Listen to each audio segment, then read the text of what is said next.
അസ്സലാമു അലൈക്കും വറഹ്മത്തുള്ളാഹി വബറകാതുഹു. ബിസ്മില്ലാഹിർ റഹ്മാനിർ റഹീം. അൽഹംദുലില്ലാഹി റബ്ബിൽ ആലമീൻ. സ്വല്ലല്ലാഹു വസ്സലാമു അലാ അഷ്റഫിൽ മുർസലീൻ വഅലാ ആലിഹി വസഹ്ബിഹി അജ്മഈൻ. ദാർഹുദയുടെ 40ാം വാർഷിക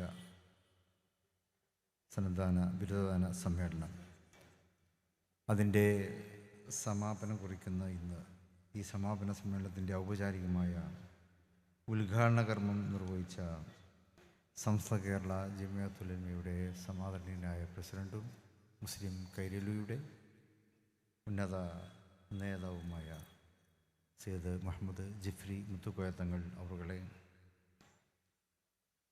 ഇവിടെ അതിഥിയായി സംബന്ധിക്കുന്ന ജനാധിപത്യ കേരളത്തിൻ്റെ പ്രതിപക്ഷ നേതാവ് ശ്രീ വി ഡി സതീശൻ അവർ, പ്രതിപക്ഷ ഉപനേതാവ് ജനാബ് പി കെ കുഞ്ഞാലിക്കുട്ടി സാഹിബ്, ബിരുദദാന പ്രഭാഷണം നിർവഹിക്കുന്ന ദാറുൽഹുദയുടെ സമാദരണീയനായ വൈസ് ചാൻസലർ ഉസ്താദ് ഡോക്ടർ ബഹാവുദ്ദീൻ മുഹമ്മദ് നദ്വി അവർ,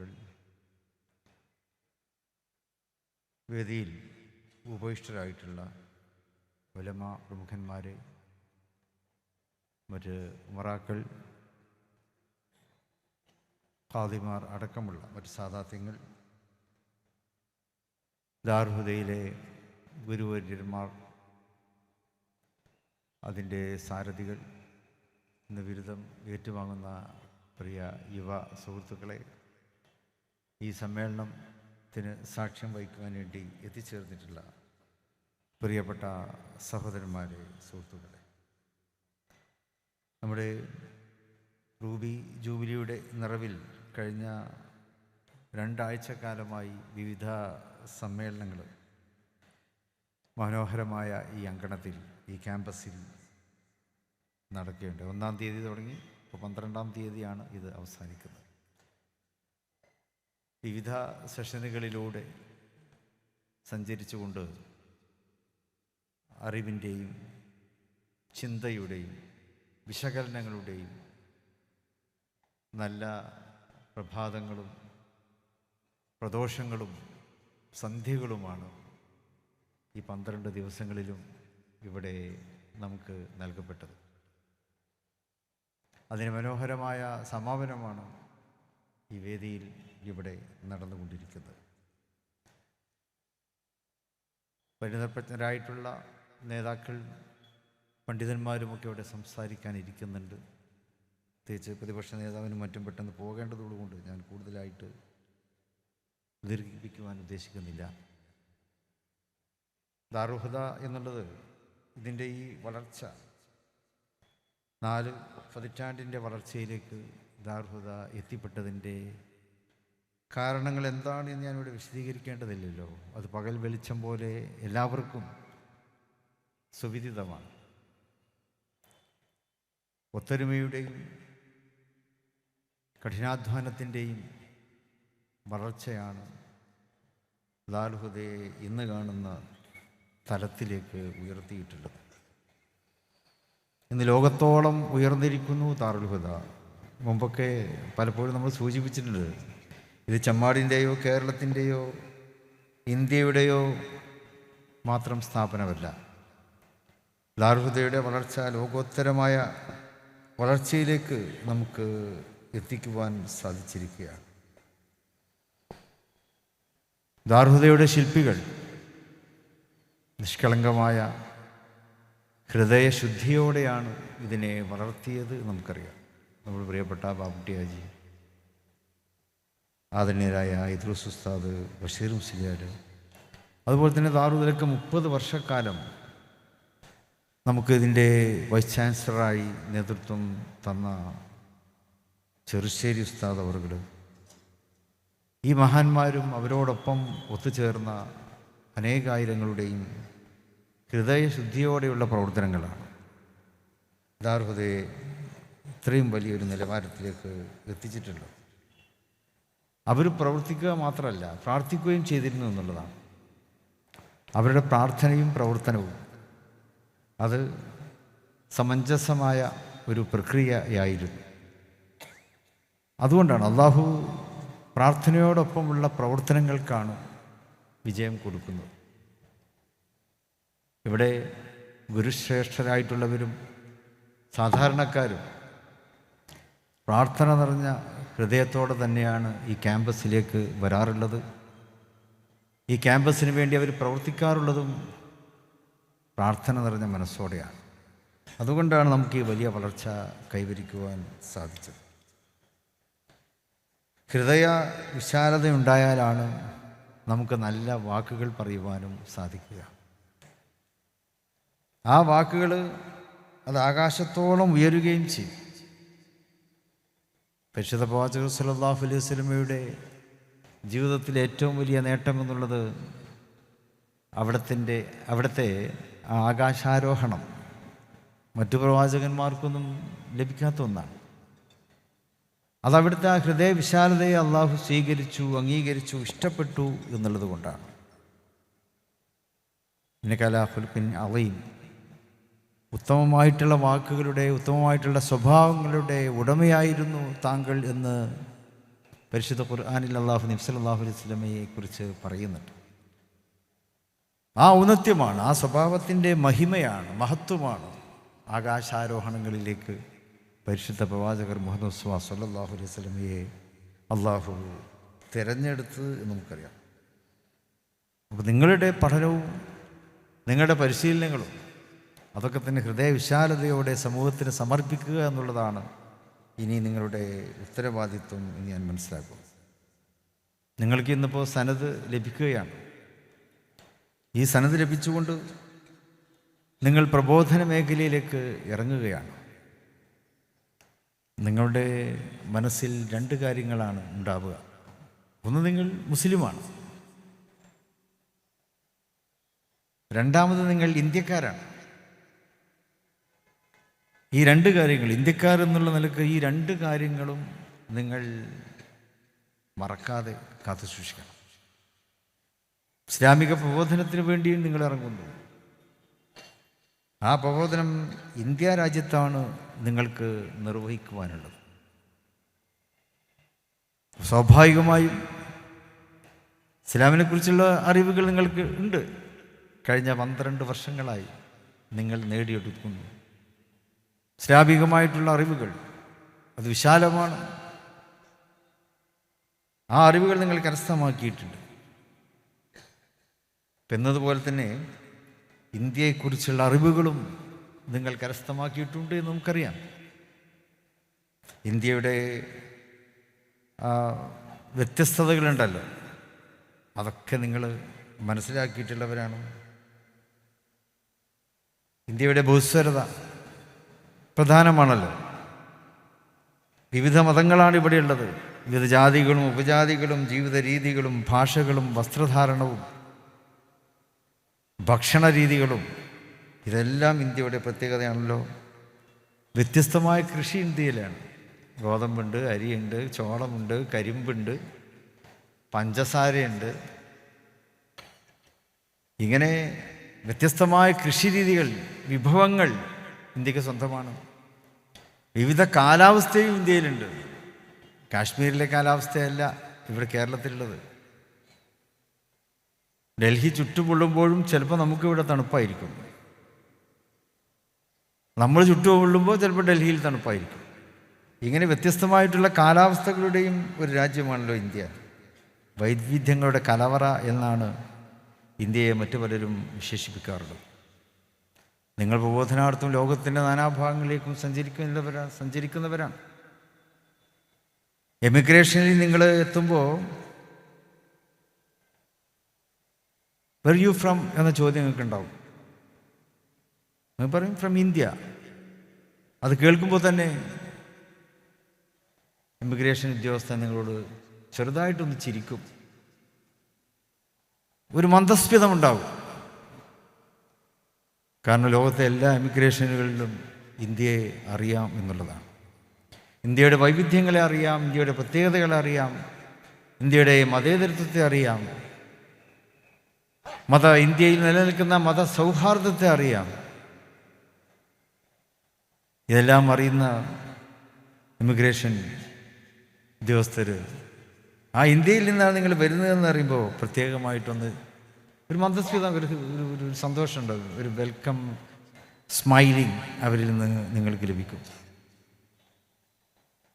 നിങ്ങൾ പ്രബന്ധം അവതരിപ്പിക്കാൻ വിദേശ രാജ്യങ്ങളിൽ പോകുന്നുണ്ട്, പ്രഭാഷണം നടത്താൻ വിദേശങ്ങളിൽ പോകുന്നുണ്ട്, ഇൻ്റർവ്യൂവിൽ പങ്കെടുക്കാൻ വിദേശങ്ങളിൽ പോകുന്നുണ്ട്. അവിടെയൊക്കെ നിങ്ങൾ ഈ ചോദ്യം അഭിമുഖീകരിക്കും, വേർ യു ഫ്രം? നിങ്ങൾ മറുപടി പറയും, ഞങ്ങൾ ഇന്ത്യയിൽ നിന്നാണ്. അവരിൽ നിന്നെല്ലാം സഹജമായ ആ ഒരു സ്നേഹഭാവം നിങ്ങൾക്ക് ലഭിക്കും. കാരണം ഇന്ത്യ ലോകത്ത് ആ രീതിയിലാണ് ഇന്ത്യ അറിയപ്പെടുന്നത് എന്നുള്ളത് കൊണ്ട് തന്നെ. അപ്പം ആ ഇന്ത്യക്കാരനാണ് നിങ്ങൾ. കാരണം ഇന്ത്യ മതേതരത്വത്തിൻ്റെ രാജ്യമാണ്, വർഗീയതയുടെ രാജ്യമല്ല. പലരും അതിനെ പ്രചരിപ്പിക്കാൻ ശ്രമിച്ചേക്കാം, പക്ഷെ ഇന്ത്യയുടെ പാരമ്പര്യം അതല്ല. സൂഫികളും മുനിമാരും മഹർഷിമാരും ഗുരുദ്വാരകളിലെ മഠങ്ങളിലെ അവിടെയൊക്കെ പ്രാർത്ഥനാ നിർഭരരായവരും അവരുടെയൊക്കെയാണ് ഇന്ത്യ. അവരെല്ലാമാണ് ഇന്ത്യയെ കെട്ടിപ്പടുത്തത്.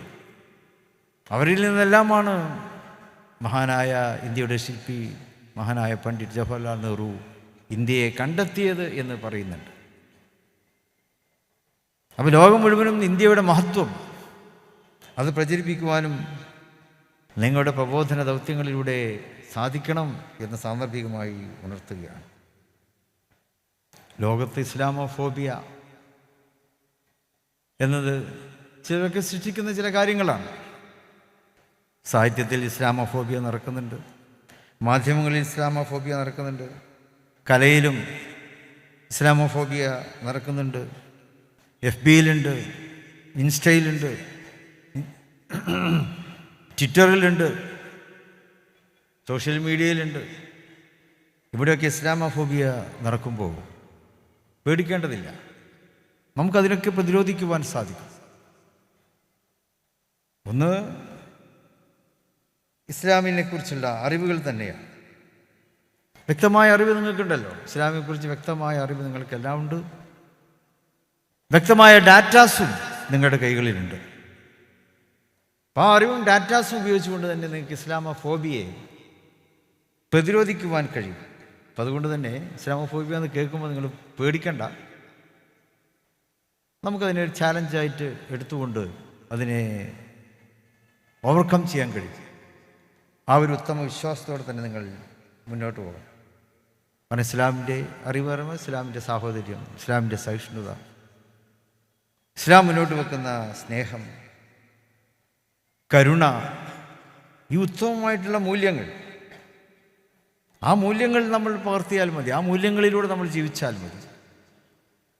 ആ മൂല്യങ്ങളെ നമ്മൾ മനസ്സിൽ വെക്കരുത്, മനസ്സിൽ വെച്ചുകൊണ്ടിരിക്കരുത്. അത് പ്രകടിപ്പിക്കണം, അത് പ്രയോഗവൽക്കരിക്കണം.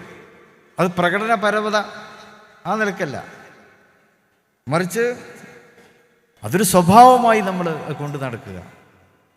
ആത്മാർത്ഥതയോടെ ആ കാര്യങ്ങൾ നമ്മൾ പിൻപറ്റുക. നമുക്ക് ചുറ്റിലുമുള്ള ബന്ധങ്ങളെ നമുക്ക് ശക്തിപ്പെടുത്തേണ്ടതുണ്ട്. കേരളത്തിൻ്റെ പ്രത്യേകത അതാണല്ലോ. ഉത്തരേന്ത്യ പോലെ കേരളത്തിൽ വർഗീയത ഉണ്ടാക്കാത്തത് അതുകൊണ്ടാണ്. നമുക്കൊരു അയൽപ്പക്ക ബന്ധമുണ്ട്. ആ അയൽപ്പക്കങ്ങളിൽ ഹിന്ദുവുണ്ട്, മുസ്ലിമുണ്ട്, ക്രിസ്ത്യാനിയുണ്ട്, ഇതര മതവിഭാഗക്കാരൊക്കെ ഉണ്ട്. ഉത്തരേന്ത്യയിൽ ചിലപ്പോൾ അതുണ്ടാവില്ല. ഉത്തരേന്ത്യയിലെ അയൽപ്പക്കത്ത് ചിലപ്പോൾ മുസ്ലിം മാത്രമേ ഉണ്ടാവുള്ളൂ, ചിലപ്പോൾ ഹിന്ദു മാത്രമേ കാണുകയുള്ളൂ, ചിലപ്പോൾ ദളിത് സമൂഹം മാത്രമേ കാണുകയുള്ളൂ. ഓരോരുത്തർ ജീവിക്കുന്ന ചുറ്റുപാട് അങ്ങനെയാണ്. എന്നാൽ കേരളത്തിൽ അങ്ങനെയല്ല. ഇവിടെ വ്യത്യസ്തരായിട്ടുള്ള ആളുകളാണ്. ഹിന്ദുവും മുസ്ലിമും ക്രിസ്ത്യാനിയും ദളിതനും ഗോപുരവാസികളും എല്ലാവരും നമ്മുടെ അയൽപ്പക്കങ്ങളിലുണ്ട്. അപ്പോൾ ആ അയൽപ്പക്ക ബന്ധം തന്നെ നമ്മൾ കാത്തു സൂക്ഷിച്ചാൽ മതി. നബി സല്ലല്ലാഹു അലൈഹി വസല്ലം പറഞ്ഞിട്ടുണ്ടല്ലോ, അയൽവാസി പട്ടിണി എടുക്കുമ്പോൾ വേർന്നുടച്ചൊണ്ണുന്നവൻ എന്നിൽ പെട്ടവനല്ല എന്ന് പറയുന്നത്. അത് ഒരുപാട് വിശാലമായിട്ടുള്ള അർത്ഥങ്ങളുണ്ട്. നമ്മുടെ പട്ടിണി, ഇപ്പം എൻ്റെ പട്ടിണി അതെൻ്റെ വ്യക്തിപരമാണ്, അതെൻ്റെ ശാരീരികമായിട്ടുള്ളൊരു ആവശ്യം, അല്ലെങ്കിൽ ഒരവസ്ഥ. എൻ്റെ പട്ടിണി മാറ്റുക എന്നുള്ളത് എൻ്റെ ഭൗതികമായിട്ടുള്ളൊരു അവസ്ഥയാണ്. പക്ഷെ അയൽവാസി പട്ടിണി കിടക്കുമ്പോൾ അവിടെ ആ പട്ടിണി മാറ്റേണ്ടത് നമ്മുടെ ആത്മീയമായിട്ടുള്ള ആവശ്യമാണ്. അയൽവാസിയുടെ പട്ടിണി മാറ്റുക എന്നുള്ളത് അതൊരു ആത്മീയമായിട്ടുള്ള ആവശ്യമാണ്. ആ പട്ടിണി നിലനിൽക്കുമ്പോൾ അള്ളാഹുവിൽ നിന്നുള്ള ചോദ്യം നമുക്ക് നേരിടേണ്ടി വരും. നീ എന്തുകൊണ്ട് ആ പട്ടിണി മാറ്റാൻ തയ്യാറായില്ല?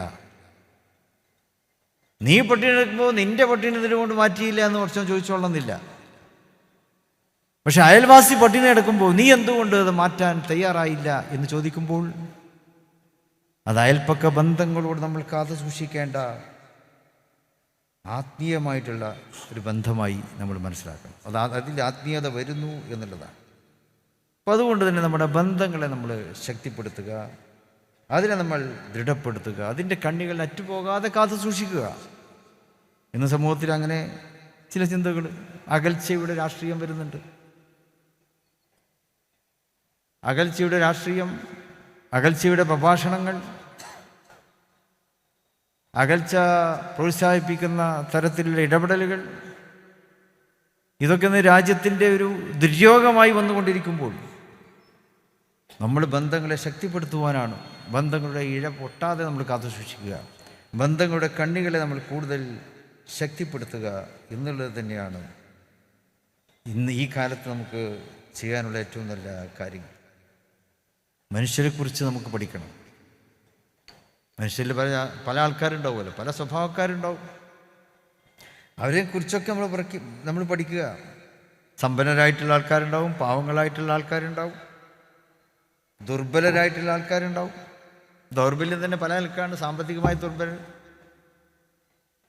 സാമൂഹ്യമായിട്ട് ദുർബലരായിട്ടുള്ള ആളുകൾ, ശാരീരികമായി ദുർബലരായിട്ടുള്ള ആളുകൾ, മാനസികമായി ദുർബലരായിട്ടുള്ള ആളുകൾ, എന്തിനേറെ ആത്മീയമായിട്ടും ദുർബലരായിട്ടുള്ള ആൾക്കാർ നമ്മുടെ മുമ്പിലുണ്ടാവും.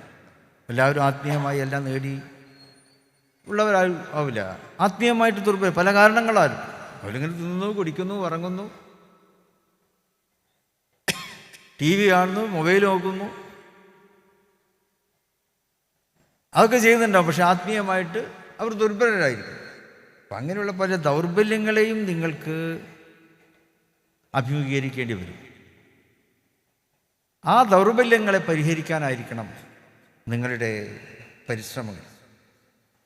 നിങ്ങളെല്ലാവരും പണ്ഡിതന്മാരാണ്. ആ പാണ്ഡിത്യത്തിനാണല്ലോ നിങ്ങൾക്കിവിടെ ബിരുദം ലഭിക്കുന്നത്. അറിവും വിവരവും അതാണല്ലോ പാണ്ഡിത്യത്തിൻ്റെ ലക്ഷണം. അറിവുണ്ട് നിങ്ങൾക്ക്, രണ്ടും വ്യത്യസ്തം. ഒന്ന് അറിവ് അറിയുമ്പോൾ എന്താണ്? പഠിച്ചുണ്ടാക്കുന്നതാണ്. വിവരം എന്നുള്ളതോ നിങ്ങൾ ആർജിച്ചെടുക്കുന്നതാണ്.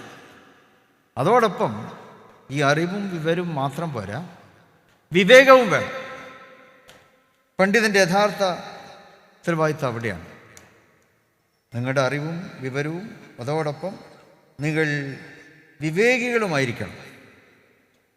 കാര്യങ്ങൾ വരുമ്പോൾ വിവേകപൂർവ്വം പ്രതികരിക്കണം. വൈകാരികമായിട്ട് അല്ല നിങ്ങൾ പ്രതികരിക്കേണ്ടത്. വിവേകത്തോടെ പ്രതികരിക്കണം, പക്വതയോടെ പ്രതികരിക്കണം. നിങ്ങളൊക്കെ പക്വമതികളാണെന്നാണ് സമൂഹം കണക്കാക്കുന്നത്. പണ്ഡിതന്മാർ പക്വമതികളാണെന്നാണ്. പക്ഷെ പലപ്പോഴും പക്വതയില്ലാത്ത വാക്കുകളൊക്കെ വരുമ്പോൾ അത് നിങ്ങൾ സൂക്ഷിക്കണം. നിങ്ങളുടെ വാക്കുകൾ സമൂഹത്തിന് വേണ്ടിയായിരിക്കണം, സമുദായത്തിന് വേണ്ടിയായിരിക്കണം, രാജ്യത്തിന് വേണ്ടിയായിരിക്കണം. പക്വതയില്ലാത്ത വാക്കുകളൊക്കെ പറയുമ്പോൾ അതുണ്ടാക്കാവുന്ന പ്രത്യാഘാതങ്ങളെ നിങ്ങൾ കരുതിയിരിക്കണം. ഒരു വാക്ക് പറയുമ്പോൾ ആ വാക്ക് അതുകൊണ്ട് സമൂഹത്തിന് ഗുണമുണ്ടാകുമോ, സമുദായത്തിന് ഗുണമുണ്ടാകുമോ, രാജ്യത്തിന് ഗുണമുണ്ടാകുമോ എന്നാണ് നിങ്ങൾ ചിന്തിക്കേണ്ടത്. അതല്ലാതെ ചാനലുകൾ ഏറ്റെടുക്കുമോ എന്ന് നിങ്ങൾ നോക്കണ്ട. ചാനലുകൾക്ക് വേണ്ടിയും മീഡിയക്ക് വേണ്ടിയും അല്ല നിങ്ങൾ സംസാരിക്കേണ്ടത്. നിങ്ങൾ സംസാരിക്കേണ്ടത് സമുദായത്തിന് വേണ്ടിയും സമൂഹത്തിന് വേണ്ടിയും രാജ്യത്തിന് വേണ്ടിയാണ്. അതല്ലാതെ ചാനലുകൾക്ക് വേണ്ടി മാത്രം പറയുമ്പോൾ പ്രശസ്തി കിട്ടിയെന്ന് വരും. 2-3 ദിവസമൊക്കെ പ്രശസ്തി ഉണ്ടാവും. 4-ാമത്തെ ദിവസവും 5-ാമത്തെ ദിവസവും ഈ ചാനലുകളിൽ തന്നെ നിങ്ങളെ 8 നിലയിൽ പൊട്ടിക്കും. അത് നിങ്ങൾ മനസ്സിലാക്കണം. അപ്പോൾ നിങ്ങൾ സമുദായത്തിന് വേണ്ടി, സമൂഹത്തിന് വേണ്ടി, രാജ്യത്തിന് വേണ്ടി ലോക സമാധാനത്തിന് വേണ്ടി. അതിനായിരിക്കണം നിങ്ങൾ നിങ്ങളുടെ വാക്കുകൾ ഉപയോഗിക്കേണ്ടത്, പ്രയോജനപ്പെടുത്തേണ്ടത്. സമുദായത്തിനിടയിൽ ഐക്യം ഉണ്ടാക്കണം. സമുദായത്തിൻ്റെ ഐക്യം നിങ്ങൾ കാത്തു സൂക്ഷിക്കണം. ആരെയും നിങ്ങൾ നരകത്തിലേക്ക് തള്ളിയിടണ്ട.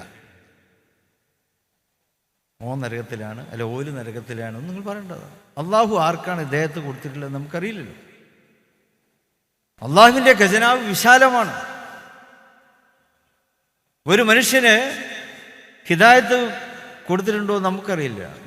അത് മനുഷ്യനും ഭൂമിയും ആകാശങ്ങളും സൃഷ്ടിക്കപ്പെടുന്നതിന് മുമ്പ് തന്നെ ലൗഹുൽ മഹ്ഫൂദിൽ അത് രേഖപ്പെടുത്തപ്പെട്ടിട്ടുണ്ട്. ആർക്കൊക്കെയാണ് അള്ളാഹു ഹിദായത്ത് കൊടുക്കേണ്ടത്. അപ്പോൾ അതുകൊണ്ട് ആരെയും നമ്മൾ നരകത്തിലേക്കൊന്ന് പറഞ്ഞേക്കണ്ട. നമ്മൾ ചെയ്യേണ്ടത്, പണ്ഡിതന്മാർ ചെയ്യേണ്ടത് എന്താ അറിയോ? ഒരുമിച്ച് സ്വർഗത്തിലേക്ക് കൊണ്ടുപോകാനുള്ള പണിയെടുക്കണം. എല്ലാവരെയും ഒരുമിച്ച് സ്വർഗത്തിലേക്ക് കൊണ്ടുപോവുക എന്നുള്ളതാണ് നിങ്ങളുടെ കടമ. അത് ചെയ്യാൻ നമ്മൾ തയ്യാറാക്കണം. അതിന് നമ്മൾ ഐക്യം കാത്തു ചെയ്യും. സമുദായത്തിൽ ഐക്യം ഉണ്ടാക്കണം, സമൂഹത്തിൽ ഐക്യം ഉണ്ടാക്കണം. ഇതര മതസ്ഥരുമായിട്ട് നമ്മുടെ സാഹോദര്യവും സ്നേഹവും ഒക്കെ നമ്മൾ കാത്തു സൂക്ഷിക്കണം. എന്തിൻ്റെയും പേരിൽ നമ്മളിങ്ങനെ അകൽച്ച ഉണ്ടാക്കിക്കൂടെ. അവരോടൊക്കെ ആ സാഹോദര്യം നമ്മൾ കാത്തു സൂക്ഷിക്കേണ്ടത്. അത് നമ്മുടെ പൂർവികർ കാണിച്ചു തന്ന മാതൃകയാണ്. ചിലപ്പോൾ സമുദായ സൗഹാർദ്ദവും സാഹോദര്യമൊക്കെ പറയുമ്പോൾ പലരും നിങ്ങളെ കുറ്റപ്പെടുത്തും, നിങ്ങളെ പരിഹസിക്കും. ഒരുപാട് പരിഹാസങ്ങളൊക്കെ നമ്മൾ കേൾക്കേണ്ടി വരാറുണ്ടല്ലോ. അവിടെ ഒന്നും നിങ്ങൾ ദുഃഖിക്കണ്ട. ആ പരിഹാസം കേൾക്കുമ്പോൾ നമ്മൾ മനസ്സിലാക്കുക അത് നല്ലതിനാണ്. കാരണം നമ്മുടെ പൂർവികർ ഒരുപാട് പരിഹാസം കേട്ടവരാണ്. സാമുദായിക സൗഹാർദ്ദത്തിന് വേണ്ടി, മതസാഹോദര്യത്തിന് വേണ്ടി ഒക്കെ ശബ്ദിച്ചപ്പോഴും പ്രവർത്തിച്ചപ്പോഴും പരിഹാസം കേട്ടവരാണ് നമ്മുടെ പൂർവികർ. അപ്പോൾ പരിഹാസം കേൾക്കുമ്പോൾ നമ്മൾ വിചാരിക്കുക അത് നല്ലതിനാണ്, നമ്മൾ ചെയ്യുന്ന കാര്യം നല്ലതാണ്, നമ്മൾ പൂർവികർ നല്ലത് ചെയ്തു, ആ പാതയിലാണ് നമ്മൾ മുന്നോട്ട് പോകുന്നത് എന്ന് നമ്മൾ സമാധാനിക്കുക. അപ്പോൾ ഐക്യത്തോടെയും സാഹോദര്യത്തെയും കാത്തു സൂക്ഷിച്ചുകൊണ്ട് നമുക്ക് മുന്നോട്ട് പോകേണ്ടതുണ്ട്. ലോകത്തെ നമ്മൾ അറിയാൻ ശ്രമിക്കുക. അതിപ്പോൾ നിങ്ങളോട് ഞാൻ പറയേണ്ട ആവശ്യമില്ല. ലോകത്തെ നിങ്ങളുടെ പഠനങ്ങളിലൂടെ, സപര്യകളിലൂടെ 1.5 പതിറ്റാണ്ടോളം നീണ്ട സപര്യയാണ് നിങ്ങൾ. ആ സപര്യയുടെ ഭാഗ്യപത്രമായിട്ടാണ് നിങ്ങൾക്ക് ഹുദവി ബിരുദം ലഭിക്കുന്നത്. അപ്പോൾ ലോകത്തോടുള്ള വിവരങ്ങൾ, ലോകത്തെക്കുറിച്ചുള്ള അറിവുകൾ നീ നിരന്തരമായി അപ്ഡേറ്റ് ചെയ്യുന്നവരാണ് നിങ്ങൾ.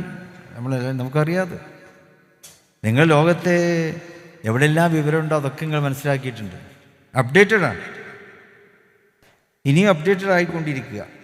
കാലത്തിൻ്റെ മാറ്റങ്ങൾ നിങ്ങൾ അറിയുക.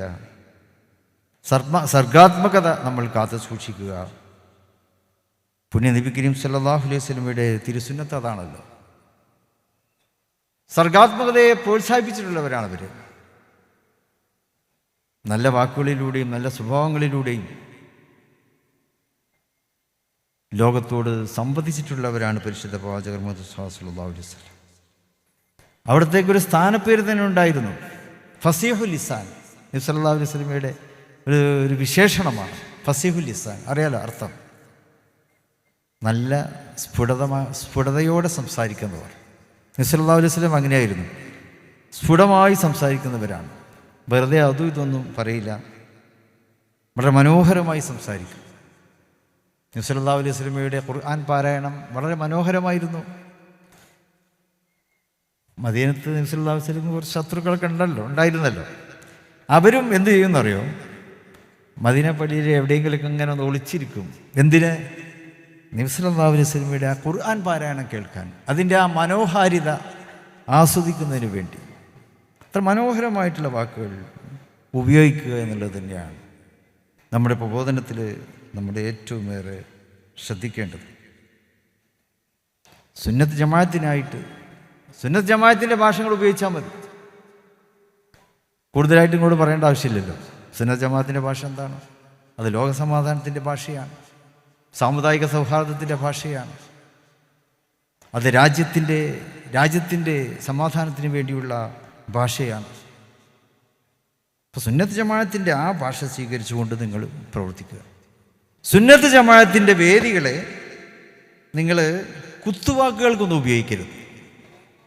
അതിനുള്ള വേദിയല്ല സുന്നത്ത് ജമാഅത്തിൻ്റെ വേദി.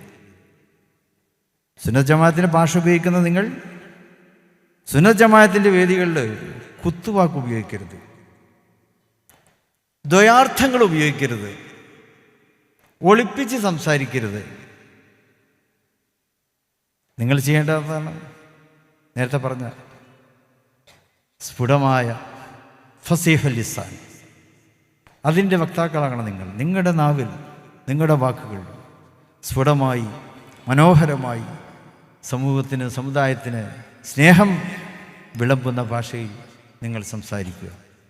അതാണ് ലോകത്തിന് ആവശ്യമായിട്ടുള്ളത്. എല്ലാവരോടും സൗഹൃദം കാത്തി സൂക്ഷിക്കുക. ആരെങ്കിലുമൊക്കെ ക്ഷണിച്ചാൽ പോവുക.